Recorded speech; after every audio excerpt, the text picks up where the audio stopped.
Alright, page 1 of your Unit 6 review. So I'm going to go through every problem. Alright, this video just covers page 1. You can skip around just to certain problems if you need help with them.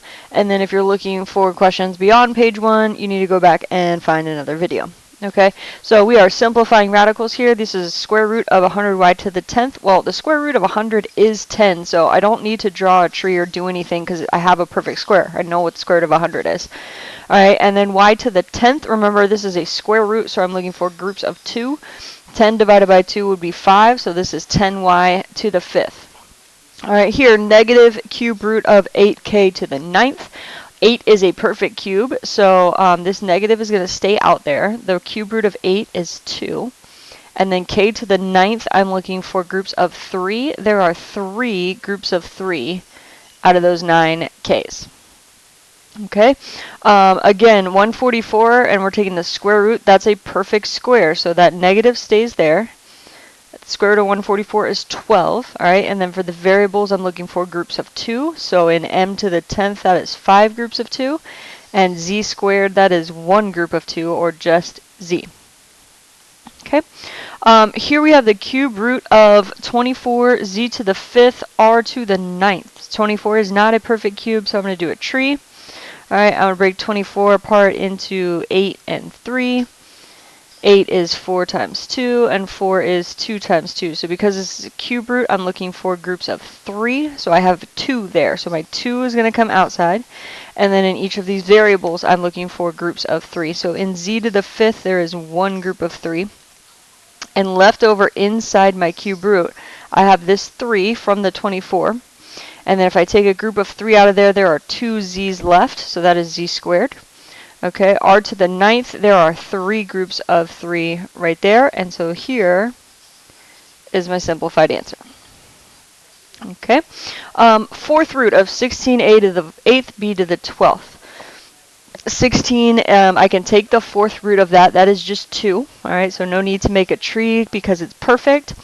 Alright, now I'm looking for groups of 4. So in a to the 8th, there are 2 groups of 4 there.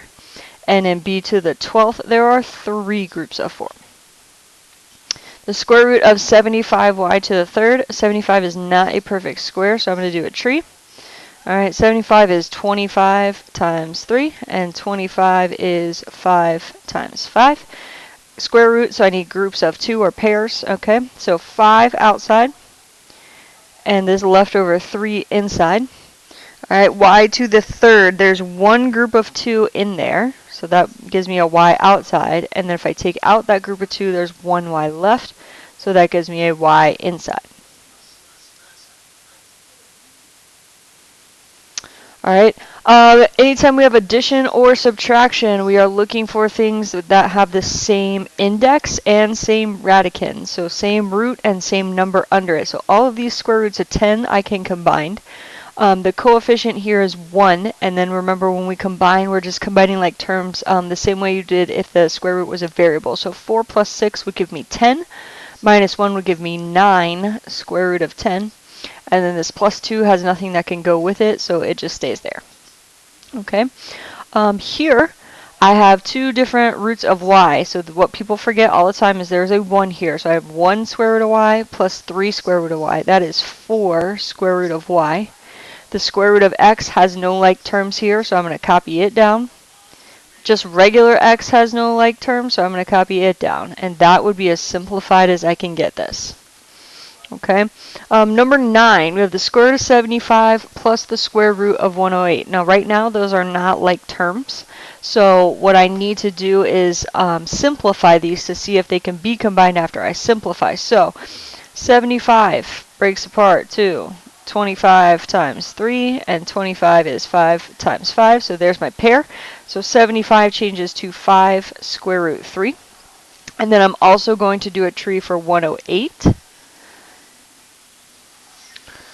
108 is 9 times 12, and 9 is 3 times 3, and 12 is 4 times 3, and 4 breaks apart to 2 and 2. So because this is a square root, I'm looking for pairs. So I have a pair of 3's and a pair of 2's.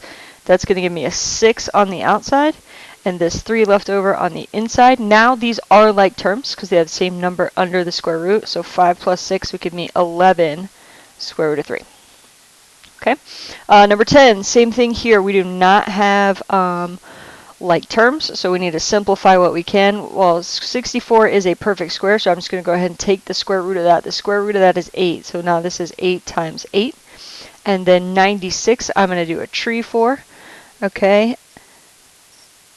96 is 8 times 12. All right, 8 is 4 times 2, 12 is 4 times 3, and both of these 4s break apart into 2s. So here's one pair, 2 pairs. All right, 2 times 2 is 4. That's a 4 on the outside, and then I have a 2 and a 3 left over. That's a 6 on the inside. 8 times 8 I can simplify to 64, so I have 64 minus 4 square root 6, and then that's as simplified as that can get because these aren't like terms. Alright, here again looking for like terms, so anything that has square root of x is a like term. So 4 plus 6 would give me 10, minus 3 is 7. 7 square root x plus 2x, because there's nothing I can do with that one. Okay. Again, we're looking to simplify, so I'm going to do a tree for 128 first. 128 is 8 times 16. That 16 breaks apart into 4 and 4, which both break apart into 2s. And then 8 breaks apart into 4 and 2, which is, this is 2 and 2. Because this is a cube root, I'm looking for groups of 3. So I have 3 2s right here, 3 2s right there. 2 times 2 is 4, and the 7 is still out there. So 7 times 4, and then cube root of what do I have left over here? A 2. Okay, and then we also need to do a tree for 54. 54 is 9 times 6. 9 is 3 times 3. 6 is 2 times 3. I'm looking for groups of 3, so I have all of these 3s here. Alright, that 6 stays there, so 6 times 3 cube root, and I have a 2 left over. So first thing I'm going to do is do this multiplication. So this would be 28 cube root 2 minus 18 cube root 2, and then I can combine like terms because these have the same root. 28 minus 18 would be 10 cube root 2, and that is my final answer.